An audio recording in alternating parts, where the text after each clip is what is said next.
You ain't never seen a man turn leg gold with his hands. You ain't never seen a man get a queen wet with a glance.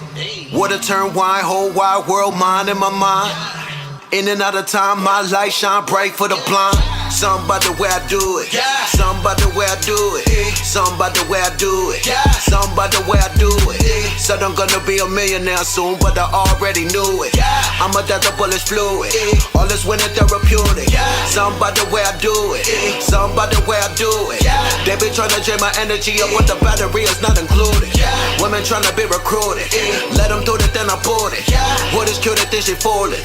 Something about the way I do it. I remember playing ring around the rosy. Now I got a pocket full of OZs. Water dollars, wallet full of old cheese. Got a Glock, a cock and pop a police. Block a boom, shaka lock a bada shot him while he rock a rosary. Got your mama watching out the nosebleed. Sloppy toppy while I'm trying to go sleep. Something about the way I do it. I ball out like a nudist hooping. Or a who's your student? Got a problem, I'm a Rubik's Cupid. I'm a superhuman, you a decorated unique fusion. Got the music booming, marijuana got me tumor losing. I'm in my room secluded. Peace, family. Welcome to another episode of Underground Railroad Productions. This is your host, Brother Rich, a.k.a. Black Magic, man. I'm back in the building with Turtle Gang, man. Welcome back, my brother. Peace, brother. Thank you for having me. It's definitely an honor to have you back on the show. Yes, sir. When you're on here, we know we're going to have a history lesson, so I'm going to sit down as if I'm a student, which I am, and a student of life, and I'm going to learn today. Before we get into the show, I want to let everybody know June 3rd, the event of a lifetime is happening. We got Dr. Phil Valentine, Aseer The Duke, and Brother Panic all in the building at the same time. It's going to be a conference, a metaphysical conference. Brooklyn, New York, St. Francis College.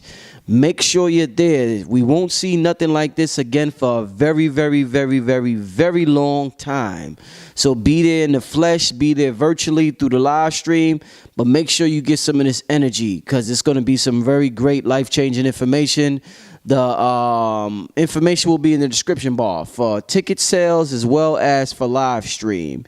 So you going to be in the building that day, Turtle Gang? Yeah, I'm gonna make it. I'm gonna make it to this event, man. I'm gonna show my face, support you and what you're doing. Indeed. I appreciate it. It's going to be a lot of people in the building backstage. I already know about a lot of names that I won't name right now that's going to be backstage in attendance. Yeah, I'm sure it's going to be packed. Yeah. So make sure you're tuned into that. But listen, man, I wanted to get into the secret history of New York City today. Okay, that sounds good. I want to talk about New York. I'm watching what's going on. New York, it being gentrified and rent going sky high and you know, for those that live out of town that don't live in New York, let's say you want a 1-bedroom apartment, and let's say Harlem. Everybody has heard of Harlem before. If you want a 1-bedroom in Harlem, you might spend probably about $1,800 right now. $2,000. 2-bedroom, $2,500. 3-bedroom, forget about it. I don't even know if they make those anymore. But matter of fact, they got a building on 116th in Madison. I think they got 3 bedrooms for $3,500. But yeah, the prices is just. I mean, you gotta make a lot of bread in New York to be. So I was thinking about the history of New York and you know, before Harlem changed and before this changed and that changed, and I'm like, yo, what was New York like? Man, before you know, slaves was being sold on Wall Street because they said we was the first, stocks on Wall Street to be sold. So I need a thorough breakdown of the history of New York today, brother. What can you tell me about New York, brother? Because this is like the capital of the world. So I'm very curious. All right, well, since you mentioned the slaves in Wall Street, yes, we can start there. Okay. First of all, Wall Street was built to keep the indigenous population from entering what was a fort or a garrison where the Europeans were setting up. So Wall Street, before they was doing trade with slaves, it was built to keep the Lenape from entering into the small piece of territory that the Europeans were controlling. You know what I'm saying? Anybody who is familiar with ODB's story, there's a video out talking to his family, and they go into that extensively. So, you know, I'm not the first to say anything like this, and I won't be the last. But yeah, long before there was an African slave trade in New York, and the Africans were being trafficked, they was dealing with oppressing the indigenous people of New York, who was my people, the Lenni Lenape. So, you know, anything that goes on in New York, it first happened to the Lenape people. You know what I mean? Gentrification that we see going on now, this ain't the first gentrification. This ain't the first time it happened. As I said before, it happened to the Lenape people. You know what I mean? There's all types of history involving what went down in Lower Manhattan. What's it called down there by the library? What's the name of that area down there? The name slipped me. Right where the Indian Museum is. Right downtown, the train lets out right there at the bottom of Broadway. Soho? Not Soho. Battery Park? Not Battery Park. Why is it slipping my mind? Down there, right where you go catch the Staten Island ferry. I forget. I know what you're talking about. Yeah, there's the Indian Museum down there. Well, the Indian Museum is built over what used to be a large cherry tree orchard. This cherry tree orchard is where the indigenous sachems would meet to discuss governmental business. You know what I mean? When I say sachems, I'm referring to the chiefs of the surrounding tribal groups that were in Brooklyn, Manhattan, the Bronx, different places like that. So they would meet there to discuss their tribal affairs. It was a place of government. It was what we would call a shakamaksim, right? A great meeting place.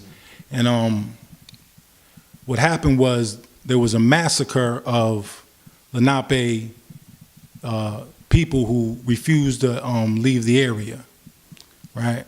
So when we start talking about burial grounds and things of that nature, all these things are covering up a history that included the indigenous people.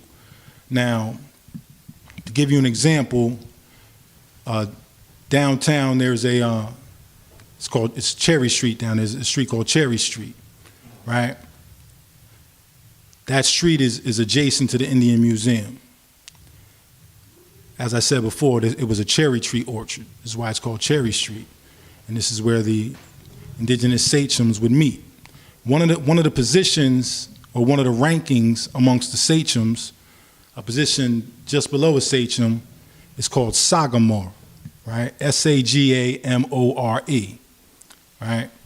And as I said, this was a place of governmental meetings, right? So the very place where this massacre took place, right, a building was built.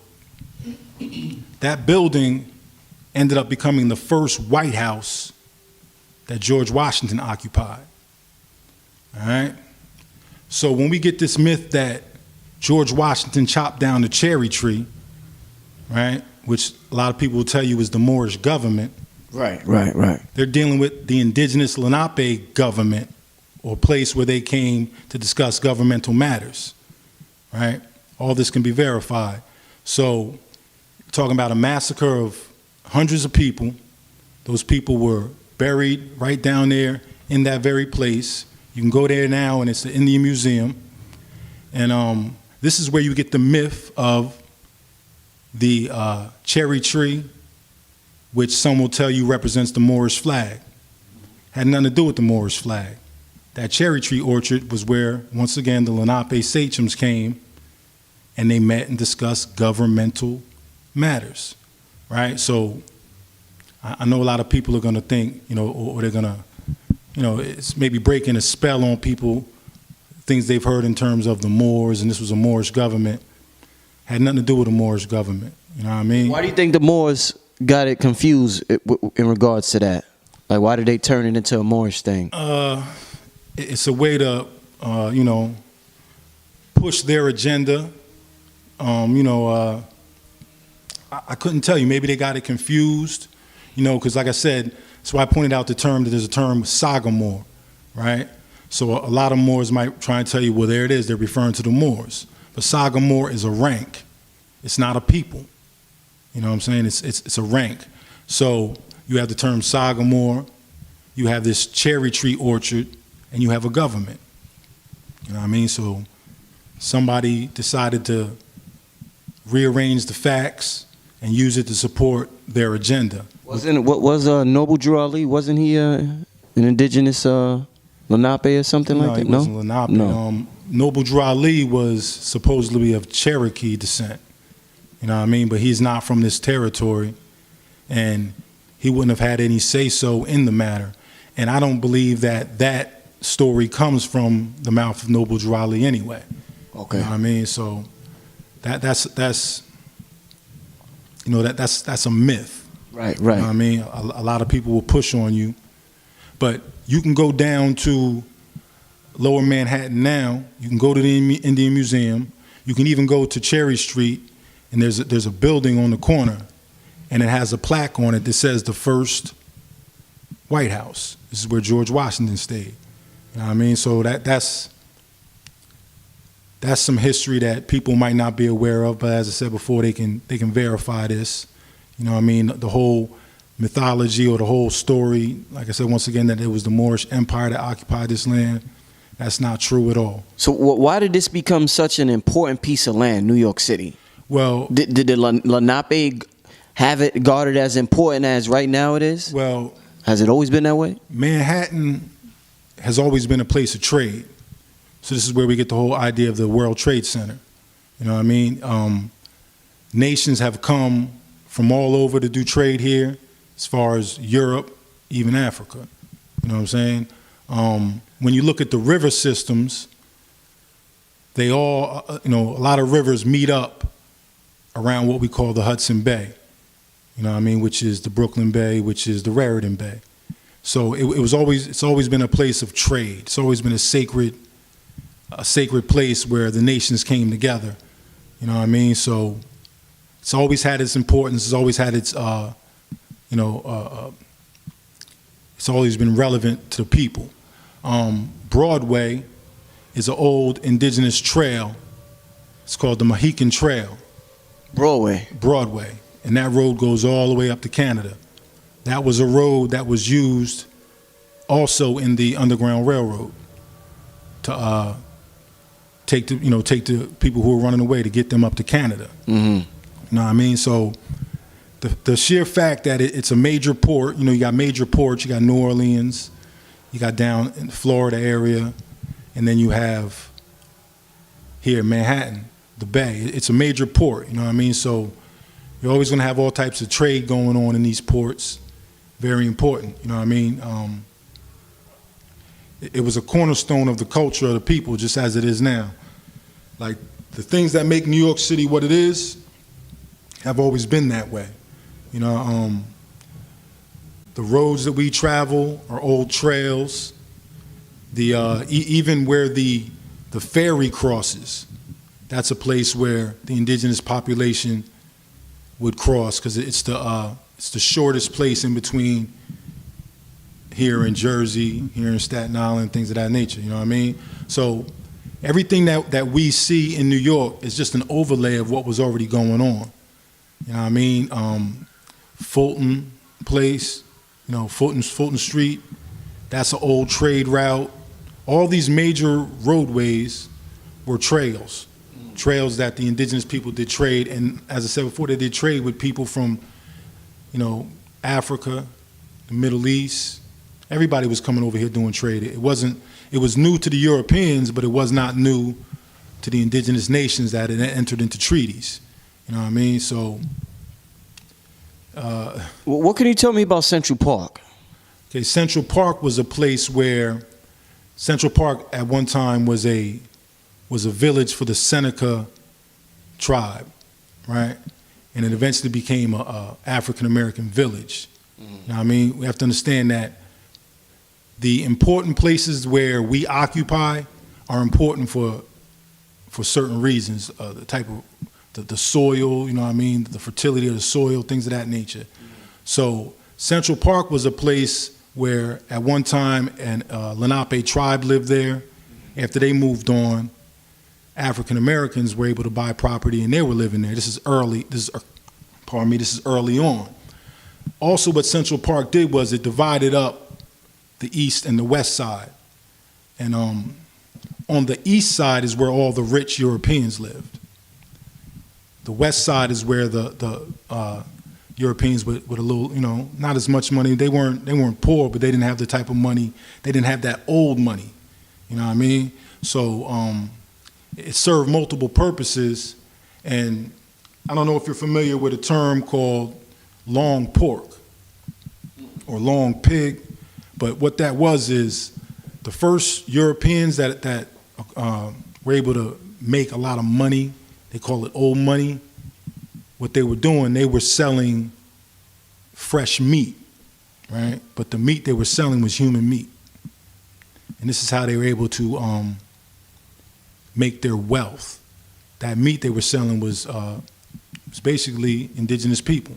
It was chopping us up, packing it up, and surviving off it. Because when they first got here, they didn't necessarily know how to survive in the territory. They had to learn all this. And if you're familiar with Tammany Hall, Tammany Hall is where the Europeans first came to become what we call Americans. That's where that was basically it's what we would call a secret society or a hall that these Europeans would come and they would learn indigenous culture. They would learn how to survive off the land. They would learn the different traditions that were already in place, and this is how they became Americans. And it was important for them to denounce their British citizenship and be known as Americans. So if you ever come across pictures of like Europeans dressed like Indians, that was a part of their ritual. You know what I mean? I can show you pictures, and they still do it today. Some of them, they'll gather, and they'll have their ceremonies where they dress up like Indians. So you get a lot of got a lot of people who have pictures of their ancestors dressed like Indians. So a lot of these white people think they got Indian in them, not realizing it was a ceremony they were engaging in. You can see some of that in the gangs of New York. They deal with Tammany Hall and the gangs of New York. Now Tammany Hall was named after Chief Tammany, and Chief Tammany was one of the first Lenape chiefs that negotiated in Philadelphia. Philadelphia is known as Shakamaksim in the indigenous community. Shakamaksim is a place of counsel, right? So it's not really an area, it's what you do. If you meet and greet and talk business, that place would be considered a Shakamaksim. So this deals with another piece of mythology that the Moors have attached themselves to, calling this land a Maxim. You know what I mean? It comes from the term Shakamaksim. There's actually a golf course in New Jersey. It's right outside of Plainfield. It's in Scotch Plains. It's called Shakamaksim Golf Course. And anybody that knows about what goes on in golf courses, this is where the European comes to what? Do talk business. You know what I mean? They sit down at their golf courses. They go shoot 18 holes, and they make business deals. You know what I mean? Golf courses are also some of the most segregated places in America, even to this day. You know what I mean? Because they knew the importance of these places. So you got all types of little pieces of history that are hidden right in front of us. You know what I mean? That are very important to the development of one of the greatest cities on the planet. You know what I mean? This is cities at the forefront of culture, you know what I mean, of ways of life. Everything that people look for, they look to New York to kind of set the trend. Is there anything spiritual that the Lenape knew about New York that makes it a place where, Well, its location was the prime reason, but you have a lot of mineral springs in and around the area, and these mineral springs were very important in maintaining the health of the people. You know what I mean? The limestone, the frequencies that was given off here, the type of trees that grew, all that was very important spiritually to the people. Like a lot of, wasn't a lot of hunting allowed done here. You know, it was more of a sacred place. Not too many people even lived on the island, on Manhattan Island. It was more of a place of trade, and people would come here. The people that lived here lived more up, you know, up towards the Bronx and places that, you know, like that. This was basically a place of trade. Now, there were villages here. They weren't large villages, but there was like 5 villages here. One of those villages is exactly where the African-American burial ground is. You know, have all this is documented. If you do some digging, you can pick it up, and it's right there for the people to see. You know, you just got to kind of open your eyes and understand that. You know, when I'm speaking about these indigenous people, I'm not speaking about Western Plains Indians. I'm not speaking about Tonto. I'm speaking about people that would have been described as Negro. You know, the Eastern Woodland Indians don't fit the description of the typical Indians we've been taught about. So, right. some of the first slaves that were enslaved were the Eastern Woodland Indians, and they were sent to Barbados. There they intermixed with the African slaves that came to Barbados, and then they were brought back here to the Americas. So early on, you had a mixture of African and indigenous people being brought back into the Americas, but not from Africa directly, from Barbados. So even my great-great-grandfather, he had strawberries fields, and by English law, he had to import workers from Barbados. So, you know, they weren't slaves, they were indentured servants. They had to work off their debt, and then were able to, you know, they were granted their freedom after they worked off their debt. And a lot of them went on to buy land and property, and these would be some of the early landowners or African-American landowners that you have documented in the early history of New York City and other places, you know, up and down the East Coast. Where do these names come from? We got the Bronx, we got Harlem, we got Manhattan, we got Brooklyn. Well, you know, what's the origin? Brooklyn means broken land. It's a Dutch word. Harlem is also a Dutch word. Manhattan is actually a Lenape word. It means land of the hills. Now, when you deal with hills, you're dealing with fertility, right? You're dealing with, you know, a sacred place that allows nations to grow. You know what I mean? You could break it down however you want. You can get into some serious metaphysical things when it comes to dealing with fertility and what that represents. You know what I mean? But, you know, let's just say it represents fertility and growth. Places like Harlem was actually called Muscuta. Muscuta. And the Harlem River was called the Muscootin River, right? These are Lenape terms. You know what I mean? What we call Harlem is really a Dutch term. So when a lot of our people are like, I'm from Harlem and they this and that, they claiming an oppressor's title. Even Brooklyn, you know what I mean? That's a Dutch word. The actual name of Brooklyn is Canarsie, and that's a Lenape word. You know what I mean? Dealing with a lot of wheat was grown in Brooklyn. You know what I mean? So what we have is a case of gentrification going on for hundreds and hundreds of years, and they've backed us into the tiniest corners, to the smallest neighborhoods. You know what I mean? What we would consider the worst neighborhoods in some cases, and now they coming for those neighborhoods. You know what I mean? Downtown Brooklyn, I'm sure you remember when they first was building the arena downtown, right? A lot of people was like, looked like a spaceship landing in Brooklyn. Yeah. You know what I mean? Had the lights going, looked crazy. So as time went on, as they finished the building, they didn't, seems like they didn't put an outer covering on it. It got rusty, you know what I mean? Started to look a little crazy. Then what they do, they covered the roof with grass, right? But what they was doing, they was building a central mound. That's a mound. That's an earthen mound. Mounds are the center of indigenous cultures here, you know, in the Americas and abroad. You know what I mean?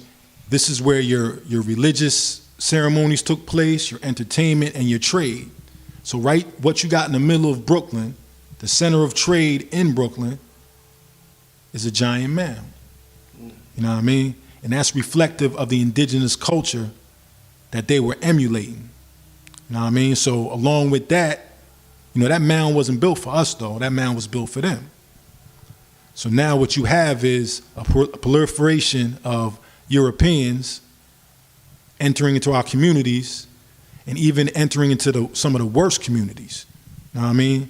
When I first started coming out here, Utica Ave and all that years ago, you didn't see no Europeans out here. Now I get off the train and they running around, they comfortable, you know what I mean? And it's just slowly turning into a different neighborhood. And that's what gentrification will do. But gentrification is not nothing new. It's been going on. We just have been looking at it from a different perspective. You know what I mean?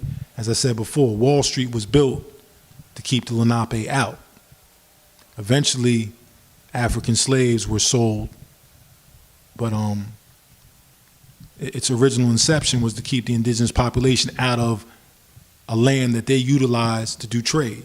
Were there any Lenape slaves sold on Wall Street, or was that just an African thing? It's the thing. The first slaves in America were indigenous slaves, were Lenape, were all the different groups of Eastern woodland Indians. The first slaves in America. The first slave. Before the African slaves were imported here, they were enslaving the indigenous population. So that's not a myth, the African slaves being imported. No, that's not.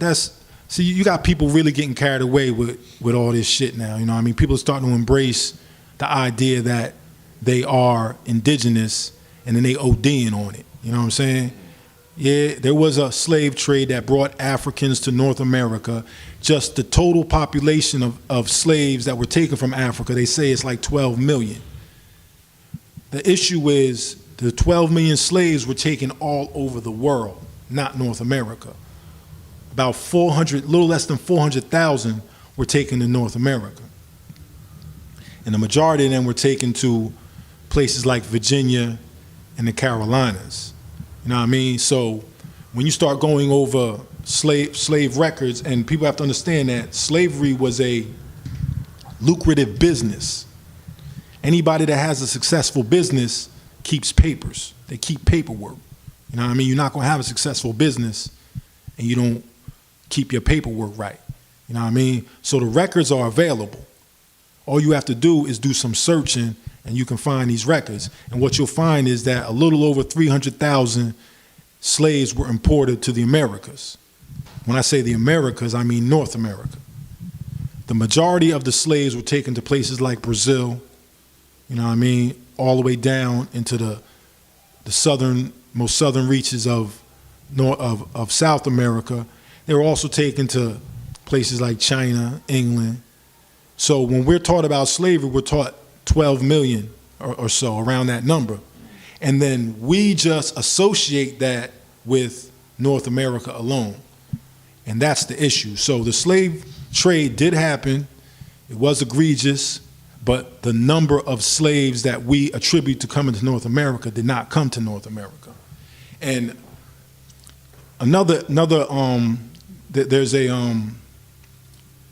there's a plantation owner, his name was John Norris. He came up with the perfect formula to start a plantation. He has the paperwork. He used to go around to different plantations and do lectures. And he would instruct them to buy, I believe it was 15 African slaves, 15 indigenous slaves, right? You would buy another like 8 or 9 indigenous women, and the most valuable of all the slaves were the indigenous women, because they were the culture bearers of any culture. Even the majority of slaves that were taken from West Africa were matriarchal nations. They came from matriarchal nations, where the woman was kind of the, just how we know what it was. Like our mothers, our grandmothers ran the families. You know what I mean? So the most important slave was the woman, because she prepared the foods, She dealt with the medicines. You know, the men were the warriors. They protected the people, and they more or less weren't even the hunters in terms of acquiring the food and things of that nature. Even the women did that. They were the gatherers and things of that nature. The men were just more or less the protection, and they enforced the laws. You know, we had a clan mother system. Now, this clan mother system is taken directly, or should I say, the clan mother system is where we get our governmental system from. And our governmental system, dealing with the three branches of the government, is a direct replication of what was going on within the Iroquois Nation, which was located right here in New York. Now, that governmental system was not unique to the Iroquois. It's just who the Europeans learned it from. So you have three branches of this governmental system. You have the legislative, the judicial, and the executive. And that's how you balance the powers. Well, here in the indigenous nations here, we also had three branches. Within the Lenape, the three branches were the turtle, the wolf, and the turkey. The turtle was the executive branch, the wolf was the judicial, and the turkey was the legislative. And this is where you get the balance of government. So what we call congressmen would have represented the clan mothers in your territory. So you'll notice that in the United States, the larger your territory, the more congressmen you have. Well, that is identical to the clan mother system. The larger the territory, the more families you had. Right. The more families you had, the more clan mothers you had. Right. The clan mothers are the ones who would come to caucus, or actually, the clan mothers would they would make decisions amongst themselves, and then they would elect a chief or a sechem to represent, you know, their decision making. And that's where you get the concept of the president, who was elected. You know what I mean? All these things that we know of that are a part of our cultural existence here in what we call the United States come directly out of indigenous government, and not just any indigenous government, the indigenous governments of the eastern woodlands, primarily what we call New York, New Jersey, Philadelphia. This is why you have the first three White Houses. The first two was in New York. The first was in New York, then Philadelphia, and then finally Washington, D.C. You know Why did they finally put it in Washington, D.C.? Why there? Well, they set aside that land to be a place that governs, you know, all the states. So Washington, D.C. is something different than the other states. You know what I mean? So it was a matter of establishing jurisdiction over all the other states, things of that nature. You know what I mean? But the point is, this is, you know, the formula of government that we have was based on that. Now, a lot of people say, well, if you go to D.C., you see a lot of Kemetic style architecture. But that's the architecture. That's not the form of government, right? In Kemet, the government was, you had a pharaonic system in place, right? And this government was inherited. So a pharaoh would hand control of his nome down to his son. At one point, they would even rule together. You know what I mean? That's hereditary.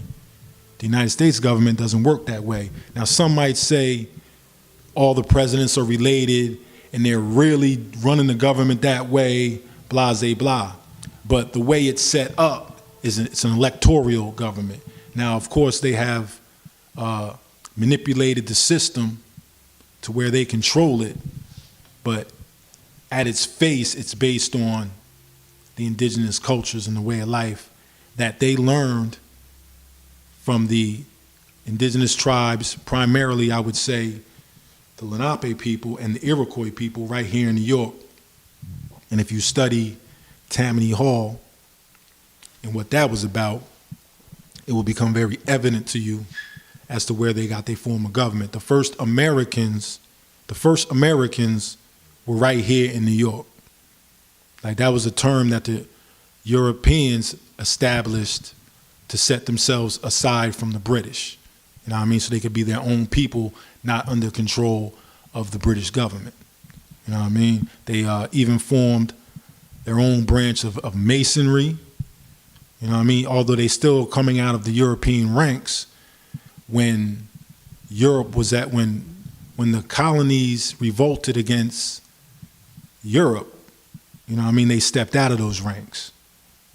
And you had Masons fighting against Masons. That's what the Revolutionary War was. It was the patriots versus the loyalists.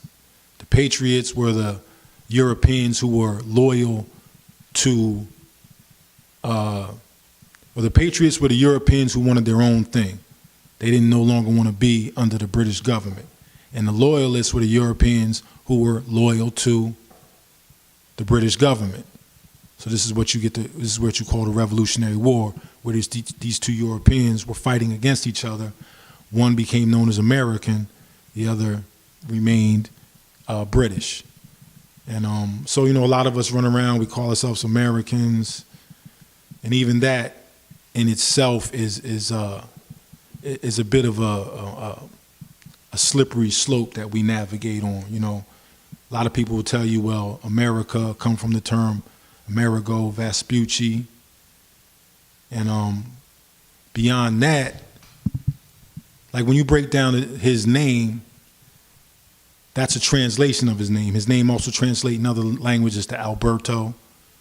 You know, different. This is why when people say, oh, that wasn't his real name, and they'll pull up documents that state that his name was this, that's his name in a different language. You know what I'm saying? So when you look at the root of this, when you look up the root or the etymology of his name, you'll find out what it really means.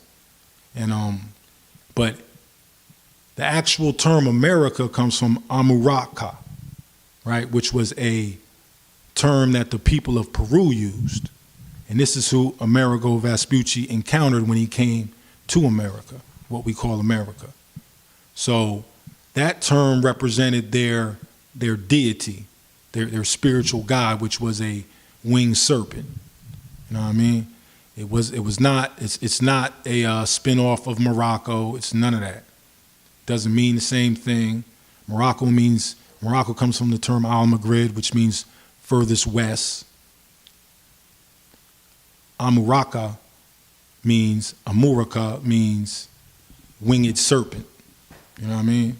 So by definition, they're not the same, although they sound the same. That's called a homophone. You know what I mean? But our people, not having a good grasp or understanding of languages, think that any word that sounds the same has the same origin. And that's just not the truth. All you gotta do is look up the term homophone. So, as I said before, the first Americans were Europeans that established their identity here in New York through Tammany Hall. Chief Tammany is who the hall was named after, because he was the first to sign a treaty with William Penn. And you got to understand that prior to the establishment of the states, what we call Philadelphia, what we call New York, and what we call New Jersey were all one land. It was the land of the Lenape, or what we call Lenapehoking. So New York, Philly, and New York, all of Jersey, and Jersey, northern Philly, and eastern Pennsylvania, right, was land of the Lenape, or what we call Lenapehoking. So we're 2018. Where's the Lenape now? Where are they? Well, you have groups of Lenape that relocated west in the 1800s by way of treaty with the United States government. Then you have groups that stayed behind and basically were denationalized and just blended in, became known as Negro, colored, and every other term that we go by. These people were also the people that maintained farms. You know what I mean? A lot of us will hear about how our ancestors, who we may have thought were African slaves, owned property. You know what I mean? Now, a lot of African slaves were able to to gain their freedom and buy property. But a lot of these people are the indigenous population that stayed behind because you don't want to give up your farm. You don't want to give up your way of life, but you will give up more or less your identity. So these people stayed behind and they became known as Negro, colored, black, African American, and they're right here with you, just like I'm standing here right here with you now. You know what I mean? My people are one of those groups of people. You know what I mean? My family personally has over 90 deeds for land in New Jersey. Your family? This is actual. My great-great-great-grandmother, who was enslaved, a Lenape woman, was enslaved. The Lenape were absolutely enslaved. My people were enslaved. When I say my people, I'm not talking generally. I'm talking about my great-great-great-grandmother. When she was freed, she was given deeds by her owners. Those deeds have been passed down in the family, and one of my cousins, my elder cousins, literally has 90 deeds to land in New Jersey. So this is not something, it's not something up for debate. You know what I mean? So your family has a lot of land in, yo. Well, you gotta understand that we have gone through hell. We have been overrun by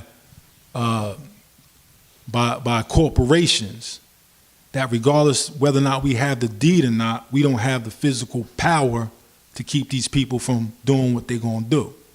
So yeah, we have deeds, and we're getting our stuff together to actually go in and try and enforce the law and go into these courts. But you got to understand that these courts work for the United States government.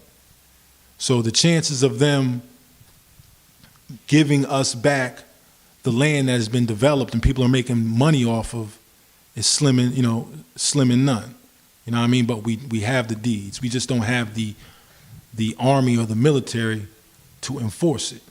You understand?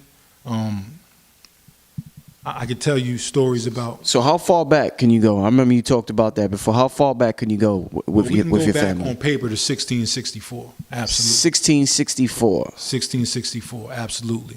Wow. Within that, orally, we can go back to 1619. All right. So 1664 on paper. What was going on? The Lenape sachems were deeding land to the Dutch and to the European and to the English. Originally, it was the Dutch. The Dutch started. They basically started acting funny. You know what I mean? Like, we would negotiate for plots of land, and at the time, we just were under the impression that we were going to share the land with them, not actually sell them ownership of the land. So the Dutch were dealing with in some underhanded measures, and so a lot of the sachems, one of them being Papa Mora, he decided to do business with the English. And this is when the English came into power, and this is where you get 1664. Prior to 1664, we were dealing with the Dutch. This is where you get the names like Brooklyn and all these different names which are Dutch names. Then after that, we stopped cutting deals with the Dutch and started dealing primarily with the English. And this is when they rose to power, up until what we call the Revolutionary War, which is where these English settlers who were making money for Britain decided they didn't want to kick more money back to Britain. So what did they do? The first thing they kicked off was the Boston Tea Party. That's one of the first major things. And in the Boston Tea Party, what did they do? They dressed up like Indians and threw tea, English tea, over the boat. That was to cause friction between the two nations that had treaties. England had treaties with the indigenous nations here to do trade. So by these Europeans or these patriots dressing up like Indians and throwing the tea over, that's a divide and conquer tactic. And that's what began what we call the Revolutionary War. So, the history is right in front of our faces. We just are looking at it through a controlled lens. You know what I mean? Like, the medicine in our glasses is keeping us from seeing it for what it really is. So when we see You keep talking about the Europeans dressing up as Indians. When we see them with the feathers, you know, the headdress, where does that come from? Does that come from your people, or does that come from them a misunderstanding? Where does that come from? Well, the war bonnets, the typical war bonnets, Yeah. that's more of a Western, That's a Western. Plains Indian thing. We wore things like turkey hats, Uh-huh. right, which were basically hats with turkey feathers. We would wear elaborate type of hats with feathers in them, but not like the war bonnets. That's a completely Plains Indian, Western Indian thing. Okay. So when you see a lot of brothers with those type of headdresses on, Yeah. they're not coming out of no real understanding of the culture. They're coming from books. They're Right. coming from things that they read. They're not coming from actual experiences that their families were a part of. My family still has our turkey hats. We still have, our stuff is on display at the museum at Brookdale University, which is located in Lincroft, New Jersey. Like, we can do demonstrations to show them proof of this. You know what I mean? Did we at times start to wear war bonnets or the big style ones that you see? Yes, we did, because a lot of the tribes fleeing other areas came into New Jersey. And this is where you start to get the commingling of the different indigenous cultures. So you might see some people wearing them in special occasions. But for the most part, we didn't wear all those things. That's solely a Western Plains Indian style. Teepees, that's not what we did. We had wigwams, we had earthen huts, you know what I mean? So a lot of the culture that people associate with indigenous Native American is really not the culture of the Eastern woodland. Our cultures would be similar to what you would see in West Africa, similar to what you see in the Caribbean. You know what I mean? Not the Plains Indian following the buffalo around, living in teepees. That was not our culture. We lived in cities. We lived in villages. We did trade. We grew our foods. You know, we were civilized people. We didn't even have fences. You know what I mean? Like, we most of us spoke a similar dialect of Algonquin from Canada all the way down to Peru. Slightly different dialects.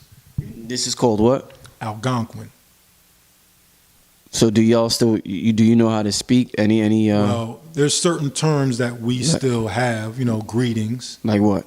I would say, Welaguntawakin, Ilam Kukik, Pukawanku, Ituensi, Takwi. And what I said was, greetings, my beloved family. I am from the Turtle Clan. I am called Turtle. Mm-hmm. You know, so the language is still here. My cousin is actually, he's learning the Muncie dialect along with the Unami dialect, and he's studying with the Ramapo Indians who are located up in the Ramapo Mountains in Jersey. You know, it's a lot of, but there's a lot of fluent speakers. Do I speak it fluently? No, I don't. You know what I'm saying? Am I going to learn? Obviously. But I'm more concerned with the practical matters of educating our people and creating an interest in them to start doing some real research on themselves and fleshing out who they truly are as opposed to who they've been told. Just recently, we see Professor James Smalls put out some information stating he comes from an indigenous community. You know what I'm saying? So, and he told a story of why he wasn't teaching that back in the 70s and all that. It wasn't popular. Ain't nobody want to hear that. You know what I'm saying? So this is not some new truth that some YouTubers are coming up with. This is information that's always been here, but it just hasn't been the most popular truth. You know what I mean?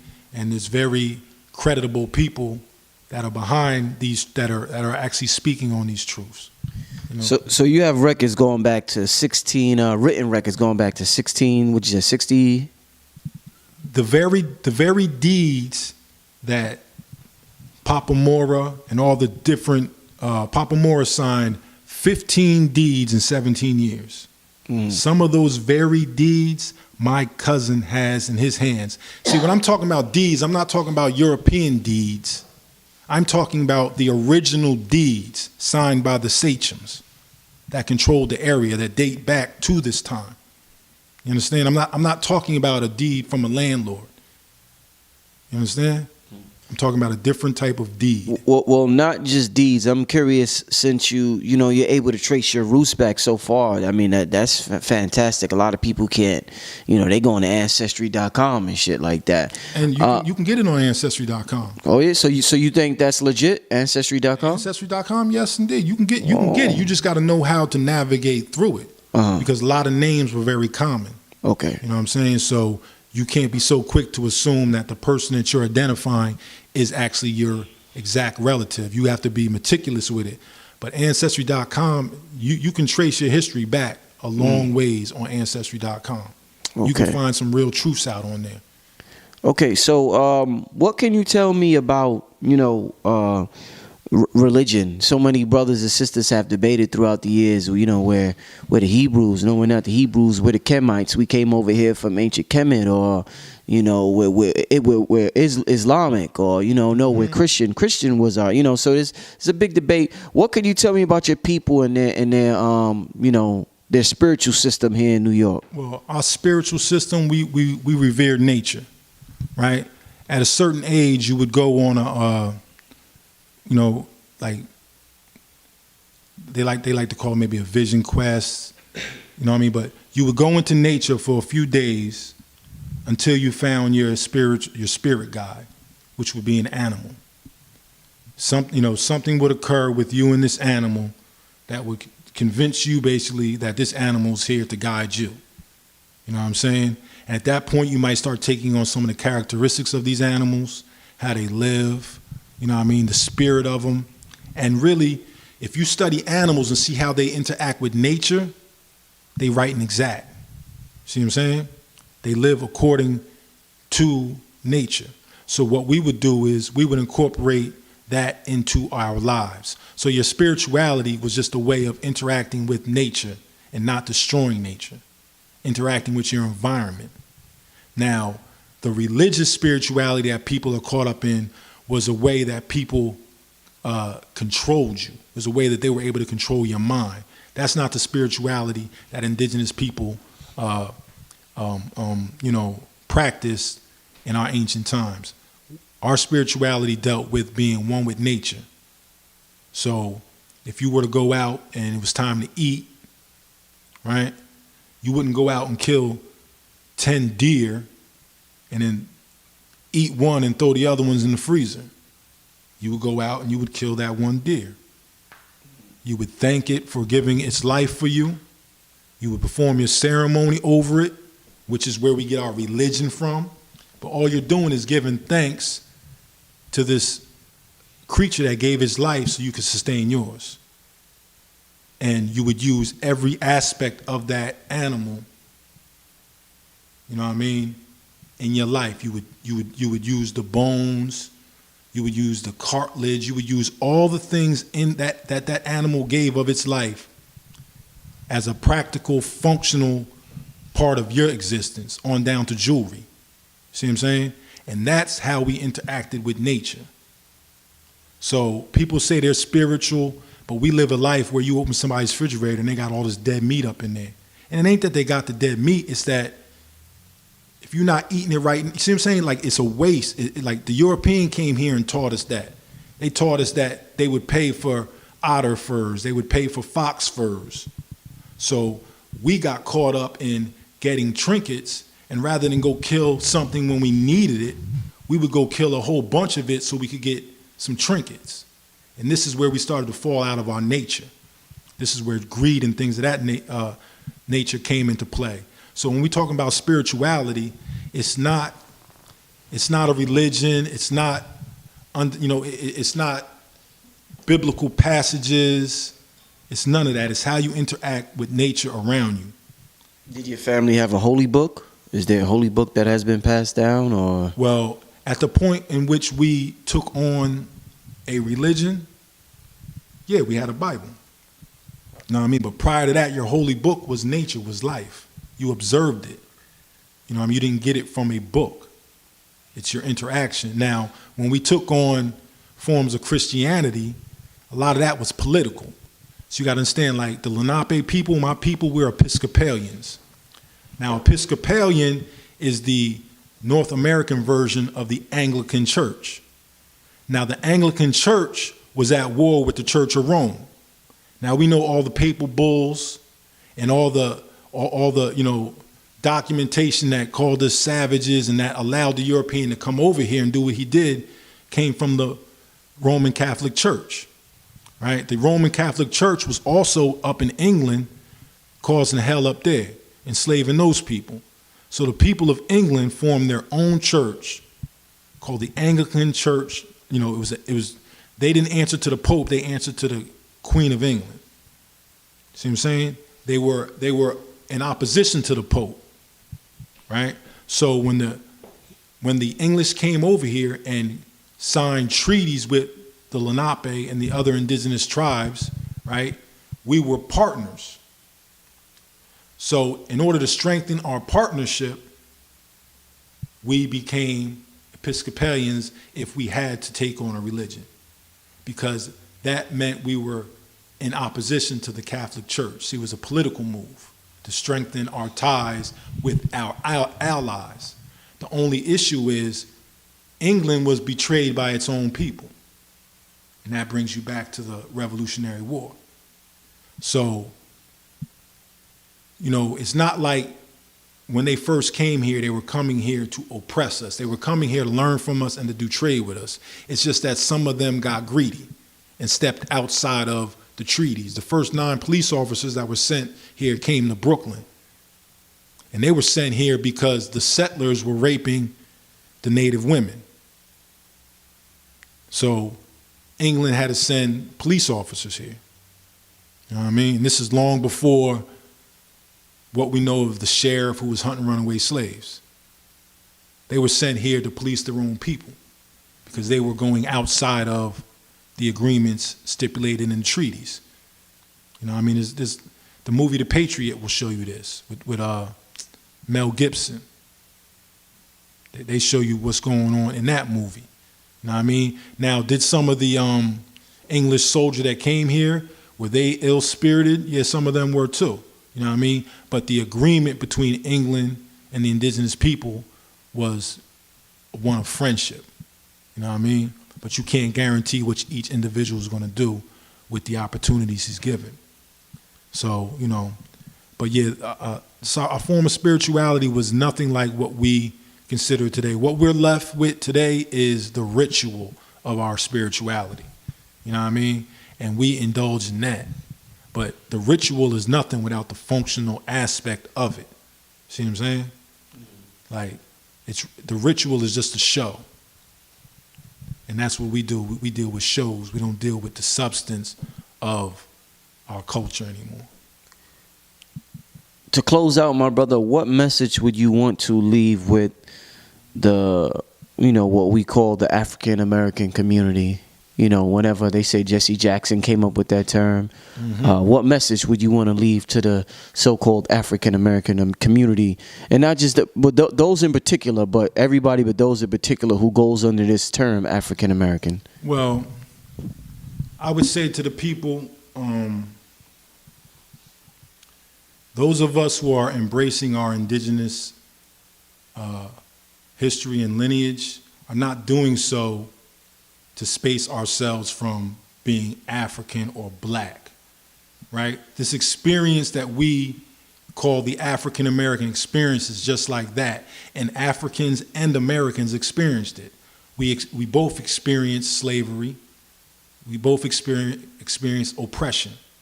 You know what I'm saying? We have more in common than we have differences. For many of us, we are a blending of the two. You know what I mean? So I would say to the people, understand your history. You know what I mean?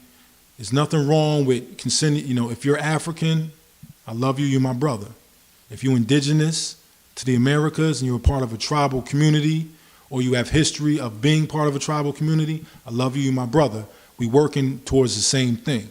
You know, we need to honor ourselves, we need to honor our ancestors, and when we learn to do that, we'll be able to treat each other better. It's not a matter of you telling me who I am and me telling you who you are. It's a matter of us finding out for ourselves what our actual history is and respecting that and respecting others. You know what I mean? So I would say to the people, take the time. You know, the easy way out is to do your DNA and find out that you're from Africa 10,000 years ago, right? But the issues that we deal with didn't happen 10,000 years ago. They happened 400 years ago, 200 years ago.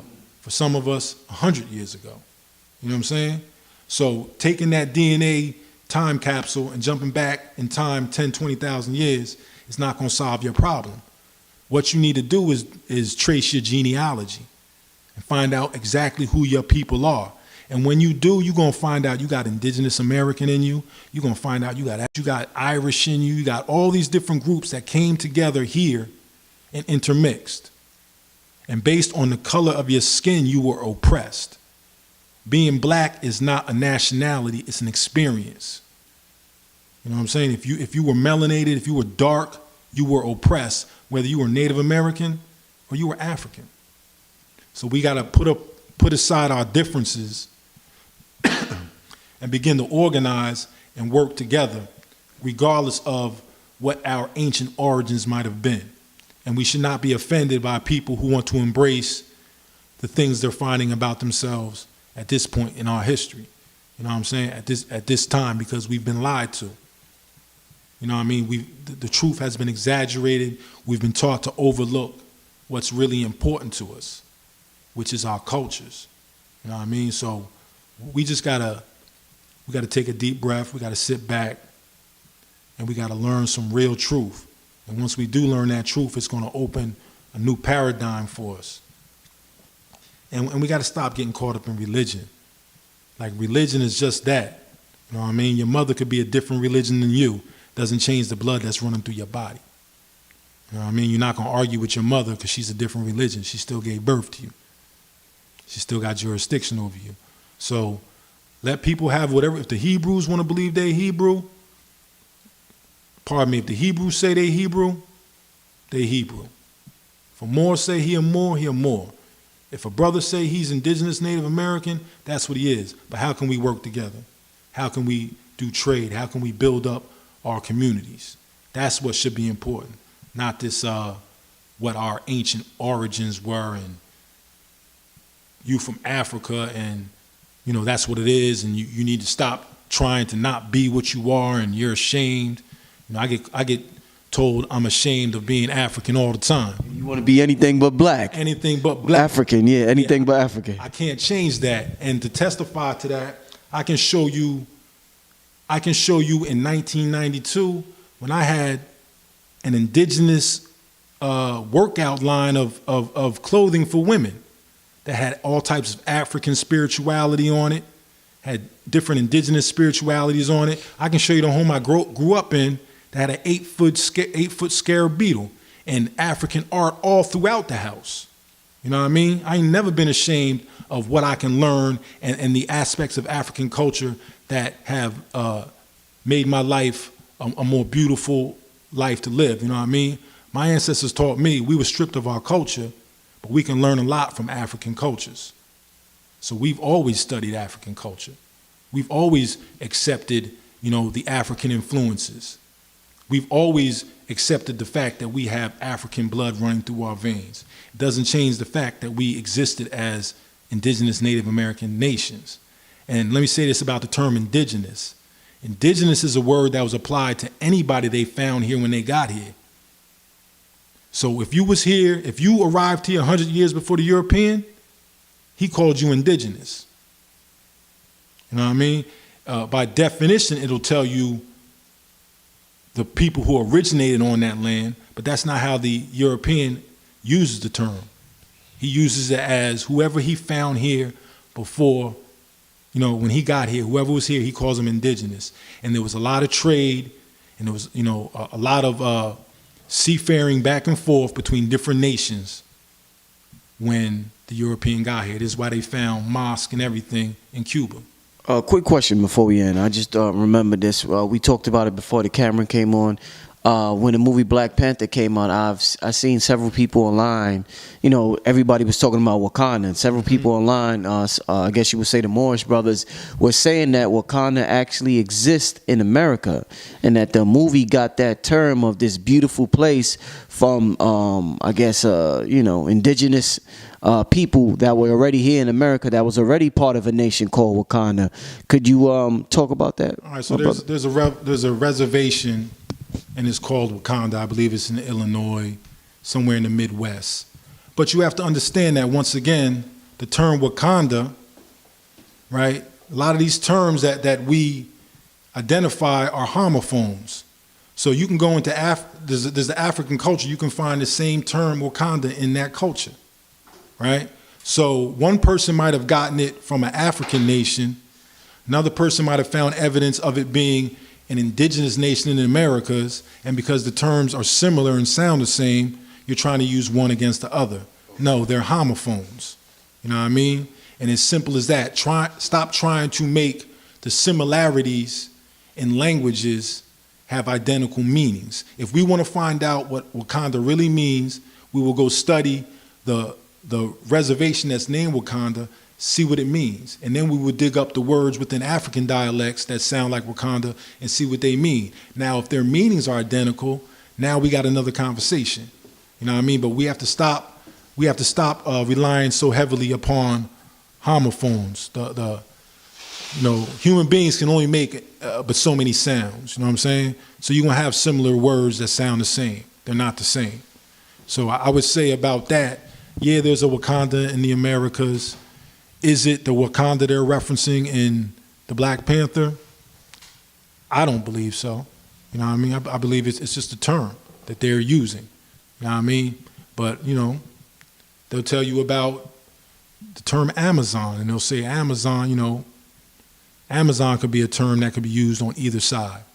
You know what I'm saying? Amazing, Amazon, you know what I mean? You can find that on both sides of the ocean. You know what I mean?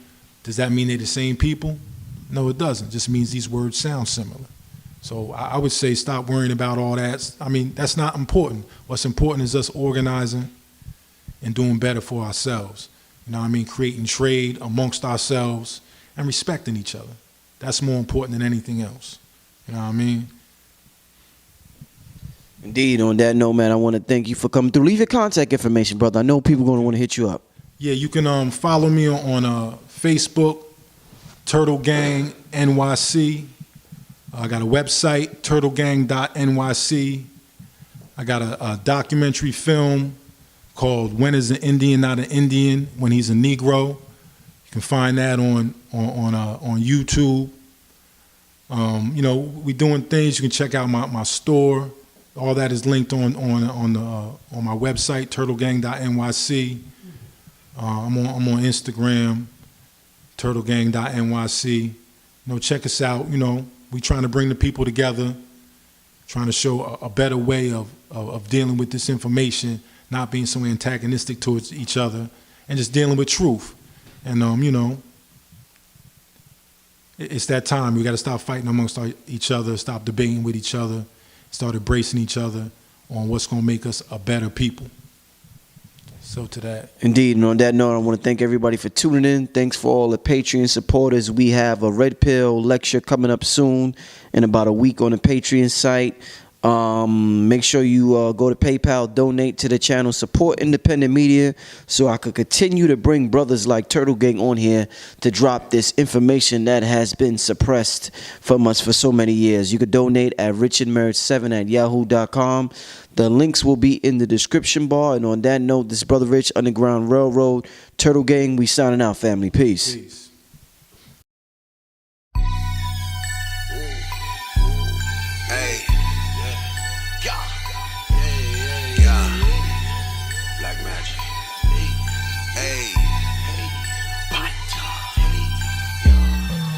You ain't never seen a man turn leg gold with his hands. You ain't never seen a man get a queen wet with a glance. Water turn wine, whole wide world mind in my mind. In and out of time, my light shine bright for the blind. Something about the way I do it. Something about the way I do it. Something about the way I do it. Something about the way I do it. Said I'm gonna be a millionaire soon, but I already knew it. I'm a death of bullets fluid. All this winning therapeutic. Something about the way I do it. Something about the way I do it. They be trying to drain my energy up with the battery is not included. Women trying to be recruited. Let them do it, then I pulled it. What is cute, then she fooled it. Something about the way I do it. I remember playing ring around the rosy. Now I got a pocket full of OZs. Water dollars, wallet full of old cheese. Got a Glock, a cock and pop a police. Blocker, boom, shaka, laka, bada, shot him while he rock a rosary. Got your mama watching out the nosebleed. Sloppy toppy while I'm trying to go sleep. Something about the way I do it. I ball out like a nudist hooping.